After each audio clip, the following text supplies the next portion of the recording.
বিয়াৰ পূৰ্বে একেলগে থকা যেটো সম্পৰ্ক এটা বিবৰ্ণমান বিষয় এই বিষয়টোক লৈ বিভিন্ন ধৰণৰ বিতৰ্ক বিভিন্ন ধৰণৰ যুক্তি তৰ্ক চলি আহিছে এই বিষয়টোৰ বিভিন্ন ধৰণৰ বেয়া দিশক লৈ বিভিন্ন ধৰণৰ আলোচনা চলি আহিছে আৰু এই লিভ ইন ৰিলেচনক লৈ বিভিন্ন ধৰণৰ অপৰাধজনিত ঘটনাও সময়ে সময়ে সংঘটিত হৈ আহিছে আৰু এনে ঘটনাই সময়ে সময়ে দেশজুৰি চাঞ্চল্য তথা আলোড়নৰ সৃষ্টি কৰি আহিছে আৰু এই লিভ ইন ৰিলেশনশিপক লৈ হিমন্ত বিশ্ব শৰ্মা চৰকাৰ 2.0 এই 2.0 আজি প্ৰথমখন কেবিনেট বৈঠক আৰু সেই কেবিনেট বৈঠকত আজি ডক্টৰ হিমন্ত বিশ্ব শৰ্মাই লিভ ইন ৰিলেশনশিপ অৰ্থাৎ বিয়া অবিহনে পুৰুষ নাৰীৰ যি সহবাস আৰু সেই সহবাসত আজি এটা বিশেষ প্ৰসংগত আজি এটা বিশেষ মন্তব্য কৰিলে এটা বিশেষ সিদ্ধান্তৰ কথা ঘোষণা কৰিলে ডক্টৰ হিমন্ত বিশ্ব শৰ্মাই নমস্কাৰ প্ৰিয় দৰ্শক মই জয়ন্ত মাধৱ গোস্বামী আপোনাক স্বাগতম জনাইছো নিউজ 18 অসম নৰ্থ ইষ্টৰ ডিজিটেল লাইভলৈ আৰু ডিজিটেল লাইভত লৈ আহিছো এই গুৰুত্বপূৰ্ণ বিষয়টো যে বিয়া অবিহনে পুৰুষ নাৰী সহবাসত কি ধৰণৰ নতুন নিয়ম প্ৰৱৰ্তন কৰা হ'ব কি ধৰণৰ নতুন ব্যৱস্থা কৰা হ'ব এই লিভ ইন ৰিলেশনশিপক লৈ বিয়া অবিহনে পুৰুষ নাৰী যুৱক যুৱতী বা প্ৰেমিক প্ৰেমিকাই সহবাস কৰাৰ ক্ষেত্ৰত কেনে ধৰণৰ নতুন নিয়ম প্ৰৱৰ্তন কৰা হ'ব ৰাজ্যত এয়া হৈছে এই মুহূৰ্তৰ এই ডিজিটেল লাইভৰ মূল বিষয় এই বিষয় এই কাৰণে প্ৰাসংগিক হৈ পৰিছে এই মুহূৰ্তত যে আজি প্ৰথমখন কেবিনেটত ডক্টৰ হিমন্ত বিশ্ব শৰ্মা চৰকাৰৰ প্ৰথমখন কেবিনেটত ইউসিসিক লৈ লোৱা হৈছে গুৰুত্বপূৰ্ণ সিদ্ধান্ত ইউনিভাৰ্সেল সিভিল কোডক লৈ আজি গুৰুত্বপূৰ্ণ সিদ্ধান্ত গ্ৰহণ কৰা হৈছে আজি প্ৰথমখন কেবিনেটতে ইউসিসিৰ খচৰাত অনুমোদন জনোৱা হৈছে আৰু সেই মৰ্মে অহা 26 মেত হ'বলগীয়া বিধানসভা নিৰ্বাচনত এই সদনত উত্থাপন কৰা হ'ব এই প্ৰসংগত বিধেয়ক আৰু ইয়াক আইনত পৰিণত কৰাৰ বাবে ইতিমধ্যে তৎপৰতা গ্ৰহণ কৰিছে অসম চৰকাৰেও ইতিমধ্যে দেশত ইউসিসি বলবৎ হৈছে গোৱাত দেশত ইউসিসি বলবৎ কৰা হৈছে উত্তৰাখণ্ডত আজি এই ইউসিসিৰ অধীনত 4টা মূল প্ৰসংগৰ কথা উল্লেখ কৰিলে মুখ্যমন্ত্ৰী ডক্টৰ হিমন্ত বিশ্ব শৰ্মাই ইউসিসিৰ অধীনত বিবাহৰ ন্যূনতম বয়স নিৰ্ধাৰণ কৰা হ'ব পলিগেমি বন্ধ কৰাৰ ক্ষেত্ৰত প্ৰসংগৰ কথা উল্লেখ কৰিলে ডক্টৰ হিমন্ত বিশ্ব শৰ্মাই মুখ্যমন্ত্ৰী গৰাকীয়ে এই প্ৰসংগত উল্লেখ কৰিলে যে পুত্ৰ সন্তানৰ সমানে কন্যা সন্তানে সম্পত্তিৰ অধিকাৰী হ'ব সম্পত্তিক লৈ নাৰী পুৰুষৰ সম অধিকাৰৰ কথা কোৱা হৈছে আৰু সমান্তৰালকৈ এই লিভ ইন ৰিলেশনৰ কথা কোৱা হৈছে বা বিয়াৰ পূৰ্বে সহবাস কৰাৰ এই বিষয়টোৰ ওপৰতো ইউসিসিৰ অধীনত ব্যৱস্থা গ্ৰহণ কৰাৰ কথা উল্লেখ কৰিলে ডক্টৰ হিমন্ত বিশ্ব শৰ্মাই মুখ্যমন্ত্ৰী গৰাকীৰ আজিৰ এই প্ৰসংগই যথেষ্ট চৰ্চা লাভ কৰিছে এইখিনি মুহূৰ্তত কাৰণ আমি প্ৰসংগক্ৰমে যদি উল্লেখ কৰো ইতিমধ্যে গোৱাত ইউসিসি প্ৰৱৰ্তন কৰা হৈছে গোৱাত লিভ ইন ৰিলেশনশিপক লৈ বহুখিনি কথা ইতিমধ্যে তাত কাৰ্যকৰী কৰা হৈছে একেদৰে উত্তৰাখণ্ডতো এই বিষয়টোক লৈ বৰ্তমান চিন্তা চৰ্চা কৰি থকা হৈছে উত্তৰাখণ্ডতো লিভ ইন ৰিলেশনশিপক লৈ ৰেজিষ্ট্ৰেচনৰ পঞ্জীয়নৰ কিছু কথা চলি আহিছে গতিকে তেনে পঞ্জীয়নৰ নিয়মে প্ৰৱৰ্তন কৰা হ'ব নেকি অসমত কি ইংগিত দিলে মুখ্যমন্ত্ৰী ডক্টৰ হিমন্ত বিশ্ব শৰ্মাই গোৱাত শেহতীয়াকৈ লিভ ইন ৰিলেশনশিপ বা লিভ ইন পাৰ্টনাৰশ্বিপৰ ক্ষেত্ৰত কোনো ধৰণৰ এয়া অপৰাধজনিত এটা বিষয় নহয় বুলি ইতিমধ্যে উল্লেখ কৰা হৈছে যত নেকি লিগেল ফ্ৰেমৱৰ্কৰ ভিতৰত ইয়াক এটা মান্যতা প্ৰদান কৰাৰ ক্ষেত্ৰত যি বিষয় চৰ্চিত হৈ আহিছে গোৱাৰ ক্ষেত্ৰত একেদৰে উত্তৰাখণ্ডতো এই ক্ষেত্ৰত কিছু এটা বিষয়ক লৈ আলোচনা চলি আছে বিশেষকৈ পঞ্জীয়নৰ প্ৰসংগৰ কথা কোৱা হৈছে উত্তৰাখণ্ডতো ইতিমধ্যে ইউসিসি কাৰ্যকৰী কৰা হৈছে গতিকে তাৰ অধীনত লিভ ইন পাৰ্টনাৰশ্বিপৰ ক্ষেত্ৰত পঞ্জীয়নৰ কিছু চৰ্চা বৰ্তমান চলি আছে একেদৰে যদি চোৱা হয় উচ্চতম ন্যায়ালয়ে ইতিমধ্যে এই বিষয়টোক লৈ দৃঢ়তাৰে মত পোষণ কৰিছে যে লিভ ইন পাৰ্টনাৰশ্বিপৰ ক্ষেত্ৰত বা সহবাস কৰাৰ ক্ষেত্ৰত আৰক্ষী বা প্ৰশাসন বা সমাজে কোনো ধৰণৰ হস্তক্ষেপ কৰিব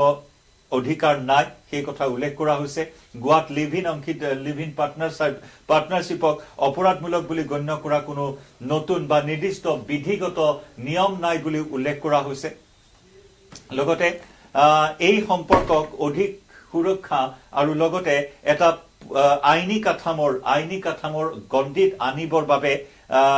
তাত ব্যৱস্থা গ্ৰহণ কৰা হৈছে সংবিধানত এই ব্যৱস্থা গ্ৰহণ কৰা হৈছে লগতে মহিলাৰ সুৰক্ষাৰ দিশটো ইয়াত গুৰুত্ব প্ৰদান কৰা হৈছে লিভ ইন ৰিলেশনশিপত বিভিন্ন সময় দেখা যায় মহিলাসকলৰ সুৰক্ষাৰ বিষয়টো আহি পৰে কাৰণ কেইবাটাও নৃশংস হত্যাকাণ্ড সংঘটিত হৈছে সমগ্ৰ দেশ সাক্ষী হৈ আছে এই লিভ ইন ৰিলেশ্যনশ্বিপৰ বিভীষিকাময় পৰিস্থিতি বা বিভীষিকাময় ঘটনাৰ সাক্ষী হৈ ৰৈছে 2022 চনৰ শ্ৰদ্ধা ৱাকাৰৰ ঘটনা য'ত নেকি প্ৰেমিকে কাটি টুকুৰা টুকুৰ কৰি পলিথিনৰ ভৰাই মাংসৰ টুকুৰা ফ্ৰিজৰ ভিতৰত ৰাখিছিল বিভিন্ন প্ৰান্তত পেলাইছিল প্ৰেমিকাৰ শ্ৰদ্ধা ৱাকাৰৰ মৃতদেহৰ টুকুৰা গতিকে তেনে ধৰণৰ এটা বিভীষিকাময় পৰিস্থিতি তেনে ধৰণৰ বিভীষিকাময় তেনে ঘটনা পৰৱৰ্তী সময়ছোৱাতো বিভিন্ন সময়ত সন্মুখলৈ আহিছে য'ত নাৰীৰ সুৰক্ষা নাৰীৰ নিৰাপত্তাৰ বিষয়টো জড়িত হৈ আছে গতিকে ঘৰুৱা হিংসাৰ যি আইন আছে ঘৰুৱা হিংসাৰ পৰা মহিলাক সুৰক্ষা প্ৰদান আইন 2005 তাৰ অধীনত দীৰ্ঘ সময় ধৰি সম্পৰ্কত থকা মহিলাসকলৰ বিবাহিত মহিলাৰ দৰে অধিকাৰ থকাৰ কথা কোৱা হৈছে য'ত ৰক্ষণাবেক্ষণ আৰু তেওঁলোকৰ থকাৰ অধিকাৰৰ কথা উল্লেখ কৰা হৈছে আইনী সুৰক্ষা প্ৰদান কৰিবলৈ লিভ ইন ৰিলেশ্যনশ্বিপৰ পঞ্জীয়নৰ বাবে উত্তৰাখণ্ডতো শেহতীয়াকৈ এই বিষয়ত এটা ডেভেলপমেণ্ট দেখিবলৈ পোৱা হৈছে আৰু শেহতীয়া যিসমূহ ডেভেলপমেণ্ট শেহতীয়া যিসমূহ আপডেট আছে লিভ ইন ৰিলেশ্যনশ্বিপক লৈ তাৰ ভিতৰত ইউচিচি সমনাগৰিক সংহিতাৰ এই বিষয়টো এতিয়া অন্তৰ্ভুক্ত কৰা হ'ব অসমৰ ক্ষেত্ৰতো গতিকে এই সংহিতাই নাগৰিক স্বীকৃতিৰ বাবে পঞ্জীয়নৰ ওপৰত বিশেষভাৱে গুৰুত্ব আৰোপ কৰে আৰু ইতিমধ্যে নিশ্চিত কৰে যে বিবাহ আনুষ্ঠানিকভাৱে পঞ্জীয়ন কৰা হয় আইনী অধিকাৰৰ কথা আহি পৰিছে সমান্তৰালকৈ আইনী অধিকাৰৰ ক্ষেত্ৰত আদালতে দৃঢ়তাৰে এই প্ৰসংগত জনাইছে যে দম্পতীৰ একেলগে থকাৰ অধিকাৰ আছে আৰু বিবাহৰ সৈতে মিল থকা বিবাহৰ সৈতে সাদৃশ্য থকা দীৰ্ঘ সময় ধৰি যদি লিভ ইন পাৰ্টনাৰশ্বিপত আছে লিভ ইন ৰিলেশ্যনশ্বিপত আছে তেতিয়াহ'লে সেই সম্পৰ্কত আইনী উদ্দেশ্যত বিবাহৰ অস্তিত্ব বা বিবাহৰ স্বীকৃতি দিব পাৰে আৰু একে সময়তেই ভাড়া ঘৰৰ মালিকৰ প্ৰসংগ আহি পৰিছে এই বিষয়টোক লৈ ভাড়া ঘৰৰ মালিকৰ ক্ষেত্ৰত যদি তেনে ধৰণৰ নিয়ম প্ৰযোজ্য কৰা হয় পঞ্জীয়ন যদি থাকে তেওঁলোকৰ হাতত যদি প্ৰমাণ পত্ৰ থাকে লিভ ইন ৰিলেশ্যনশ্বিপৰ বা তেওঁলোকৰ হাতত যদি সাৰ্টিফিকেট থাকে তেতিয়াহ'লে ভাড়া ঘৰৰ মালিকেও ভাড়া দিয়াৰ ক্ষেত্ৰত সেই নীতি নিয়ম কিছু অৱলম্বন কৰিব লাগিব তাৰ কোনো ধৰণৰ মিসইউজ হ'ব নোৱাৰিব গতিকে এনে ধৰণৰ বিষয় যথেষ্ট প্ৰাসংগিক হৈ পৰিছে এই মুহূৰ্তত আৰু বিশেষকৈ লিভ ইন ৰিলেশ্যনশ্বিপক লৈ যি ধৰণৰ যুৱ শৃংখলতা সমাজত বৃদ্ধি পাইছে সেই যুৱ শৃংখলতা ৰোধ কৰাৰ ক্ষেত্ৰতো নিতান্তই মুখ্যমন্ত্ৰীগৰাকীয়ে যি ইউচিচিৰ অধীনত লিভ ইন ৰিলেশ্যনশ্বিপক লৈ নতুন ব্যৱস্থা অনাৰ কথা উল্লেখ কৰিছে সেই বিষয়সমূহেও অনাগত দিনত বহুগামিতাৰ পৰা আৰম্ভ কৰি বহু বিবাহৰ পৰা আৰম্ভ কৰি ক্ষমা কৰিব বহু বিবাহ পলিগামীৰ কথা উল্লেখ কৰিছে গতিকে সেই পলিগামী ৰোধৰ পৰা আৰম্ভ কৰি বাল্য বিবাহ ৰোধৰ ক্ষেত্ৰতো ৰাজ্য চৰকাৰে ইতিমধ্যে কঠোৰ ব্যৱস্থা গ্ৰহণ কৰিছে গতিকে এই বিষয়সমূহৰ ক্ষেত্ৰত সমাজত এটা শৃংখলাপূৰ্ণ পৰিস্থিতিৰ বিৰাজ কৰাৰ ক্ষেত্ৰত ৰাজ্য চৰকাৰৰ ইউনিভাৰ্সেল সিভিল কোডৰ যি ব্যৱস্থা তাক কাৰ্যকৰী কৰাৰ ক্ষেত্ৰত ডক্টৰ হিমন্ত বিশ্ব শৰ্মা নেতৃত্বাধীন দ্বিতীয়খন চৰকাৰে বা দিছপুৰত থকা তৃতীয়খন চৰকাৰে এই বিষয়টোক বিশেষভাৱে গুৰুত্ব দিয়া পৰিলক্ষিত হৈছে গতিকে কি ক'লে আজি প্ৰথমখন কেবিনেটৰ অন্তত মুখ্যমন্ত্ৰী ডক্টৰ হিমন্ত বিশ্ব শৰ্মাই ইউচিচি কাৰ্যকৰী কৰাক লৈ আৰু এই লিভ ইন ৰিলেশ্যনশ্বিপ বা ইউচিচিৰ অধীনত 4টা মূল বিষয়ক লৈ কি ক'লে মুখ্যমন্ত্ৰীগৰাকীয়ে আগবঢ়াইছো সেই মন্তব্য আকৌ এবাৰ 26 তাৰিখে বিধানসভাৰ শেষ দিনাখন ইউনিফৰ্ম সিভিল কোড ইয়াক সদনত উপস্থাপন কৰিবলৈ সিদ্ধান্ত গ্ৰহণ কৰে আজি কেবিনেটে ইউনিফৰ্ম সিভিল কোডৰ খচৰা তাক আজি কেবিনেটে অনুমোদন কৰে আৰু আমাৰ সদস্যসকলে শপত গ্ৰহণ কৰাৰ লগে লগে প্ৰথমখন বিধানসভাৰ অধিৱেশনৰ শেষ দিনা আমি ইউনিফৰ্ম সিভিল কোড সদনত উপস্থাপন কৰিম আজি কেবিনেটে পাছ কৰা খচৰা অনুসৰি এই ইউনিফৰ্ম সিভিল কোডৰ পৰা জনজাতীয় লোকসকলক both hills and tribe plains জনজাতীয় লোকসকলক ইউচিচিৰ আওতাৰ পৰা বাহিৰত ৰখা হ'ব আৰু এই ইউচিচিখনে কোনো ধৰণৰ ধৰ্মীয় ৰীতি নীতি কাষ্টমছ ট্ৰেডিশ্যন এইকেইটাকো ইউচিচিৰ আওতাৰ পৰা সম্পূৰ্ণ বাহিৰত ৰখা হৈছে। আমাৰ মনত কিছুমানে প্ৰশ্ন কৰিব পাৰে যে এতিয়া UCC মতে পূজা হ'ব নেকি, UCC মতে নাম প্ৰসংগ হ'ব নেকি, এই ধৰণৰ প্ৰশ্নবিলাক যাতে উত্থাপন নহয় সেইকাৰণে বাহিৰত ৰখা হৈছে। তাৰমানে ৱে অফ প্ৰেক্টিচিং ৰিলিজিয়ন, নামাজ কেনেকৈ পঢ়িব লাগে তাত কোনো চৰকাৰৰ মতামত নাই, UCCয়ে তাক ডিল নকৰে। পূজা কেনেকৈ কৰিব লাগে সি UCCৰ ভিতৰত নপৰে। চক্ৰং বিয়া কেনেকৈ পাতিব লাগে, শিখৰ বিয়া কেনেকৈ পাতিব লাগে, এই কথাবিলাক UCCত নাহে। UCCত মাত্ৰ 4টা বিষয় আহিব। বিয়াৰ বাবে ন্যূনতম বয়স নিৰ্ধাৰণ হ'ব, পলিগেমি নাথাকিব, সম্পত্তিৰ অধিকাৰৰ ওপৰত থাকিব যে ছোৱালীয়েও সম্পূৰ্ণ অধিকাৰ পাব পাৰিব, লিভ ইন ৰিলেশ্যনশ্বিপৰ ওপৰত থাকিব। এই ধৰণে ধৰ্মীয় পৰম্পৰাক কোনো ধৰণে হস্তক্ষেপ নকৰাকৈ আন বিষয়সমূহতে UCC আহিব, যেনেকৈ এটাতকৈ অধিক বিয়া নকৰোৱা,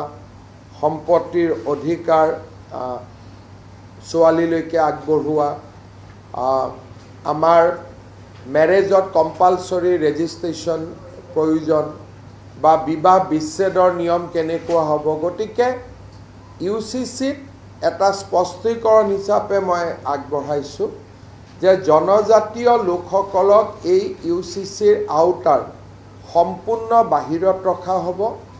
আৰু ধৰ্মীয় ৰীতি নীতি পৰম্পৰা সি হিন্দুৰে হওক, ইছলামৰে হওক, খ্ৰীষ্টিয়ানৰে হওক বা কাষ্টমাৰী নীতিয়ে হওক, এইবিলাক UCCৰ ভিতৰত নাহে। অৰ্থাৎ আগতে যেনেকৈ চলি আছিল সেইবিলাক তেনেকৈ চলি থাকিব। ই UCCৰ ছাবজেক্ট মেটাৰ নহয়। ৰিচুৱেলছ, কাষ্টম, ধৰ্মীয় ৰীতি নীতি UCCৰ ভিতৰত নপৰে। আৰু সেয়া আপোনালোকে শুনিলে মুখ্যমন্ত্ৰী ডক্টৰ হিমন্ত বিশ্ব শৰ্মাৰ এই বিশেষ তাৎপৰ্যপূৰ্ণ মন্তব্য UCCক লৈ, য'ত 26 তাৰিখে বিধানসভাৰ প্ৰথমখন অধিৱেশন HBS 2.0 চৰকাৰৰ, আৰু এই প্ৰথমখন অধিৱেশনতে আজি যিহেতু খচৰাত অনুমোদন জনালে এই বিধেয়ক উত্থাপন কৰা হ'ব সদনৰ মজিয়াত আৰু পৰ্যায়ক্ৰমে ইয়াক আইনত পৰিণত কৰি সংবিধানৰ 21 নম্বৰ অনুচ্ছেদৰ অধীনত এই লিভ ইন পাৰ্টনাৰশ্বিপ বা লিভ ইন ৰিলেশ্যনশ্বিপক এটা লিগেল ফ্ৰেমৱৰ্কৰ মাজত এটা ষ্ট্ৰাকচাৰ প্ৰদান কৰাৰ ক্ষেত্ৰত এটা বিশেষ ব্যৱস্থা গ্ৰহণ কৰিব। কাৰণ লিভ ইন ৰিলেশ্যনশ্বিপ কোনো ধৰণৰ এক অপৰাধ নহয়। ইতিমধ্যে সুপ্ৰিম কোৰ্টে সেই সন্দৰ্ভত ৰায় দিছে। সুপ্ৰিম কোৰ্টৰ মত সেয়া, লিভ ইন ৰিলেশ্যনশ্বিপ কোনো ধৰণৰ অবৈধ নহয়, কোনো ধৰণৰ অপৰাধ নহয়, কোনো ধৰণৰ তাত যিহেতু পাৰ্চনেল লিবাৰ্টি তাত জড়িত হৈ থকা এটা বিষয়। গতিকে তেনেস্থলত সংবিধানৰ 21 নম্বৰ আৰ্টিকলৰ অধীনত এটা লিগেল ফ্ৰেমৱৰ্ক আৰু এটা প্ৰটেকশ্যন, এটা সুৰক্ষা আৰু এটা ষ্ট্ৰাকচাৰ দিবৰ বাবে এক UCCৰ অধীনত এই বিষয়টোকো অগ্ৰাধিকাৰ দিয়াৰ কথা উল্লেখ কৰিলে মুখ্যমন্ত্ৰী ডক্টৰ হিমন্ত বিশ্ব শৰ্মা চৰকাৰে। গতিকে লক্ষণীয় হ'ব এই ব্যৱস্থা কাৰ্যকৰী কৰাৰ ক্ষেত্ৰত চৰকাৰে অনাগত সময়ত আৰু কি কি নিয়ম প্ৰৱৰ্তন কৰে এই বিষয়সমূহত। প্ৰিয় দৰ্শক, এই বিষয়টোক লৈ এটা বিবাদমান বিষয়, এই বিষয়টোক লৈ আপুনি কি ভাবে জনাব পাৰে আপোনাৰ মতামত কমেন্ট সেকশনত। লাইভৰ পৰা বিদায় লৈছো।